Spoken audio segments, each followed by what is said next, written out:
Yanvar oyida tug'ilgan insonlar hayotda anchagina bardoshli insonlardir. Ular har qanday qiyinchiliklarga sabr bilan bardosh berishadi va uni yengib o'tishadi. Yanvar oyida tug'ilgan insonlarni ichki dunyolari chiroyli bo'lib, ular ko'pincha orzu qilishdan umuman charchashmaydi. Bu insonlarning ko'rinishi qanchalik jiddiy bo'lmasin, ichidan ular muloyim va rahmdil insonlardir. Ular hayotda ko'pincha do'stga sodiq inson bo'lishadi va doimo yangi do'stlar orttirishga harakat qilishadi.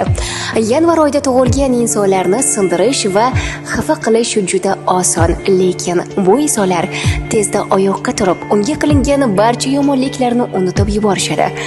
Yodingizdan chiqarmang. Yanvar oyida tug'ilgan insonlar bir ishni boshlashsa, ular doimo oxirigacha kurashib, boshlagan ishini yakuniga yetkazishadi. Sizning ham yanvar oyida tug'ilgan yaqinlaringiz bo'lsa, tabriklar tava loyihasi orqali bizga murojaat eting. Biz bilan bog'lanish uchun 50lik 444 33 11 raqamlariga qo'ng'iroq qiling. Tabriklar tava loyihasi yaqinlaringizning quvonchli kunlarida sizga samarali xizmatchi.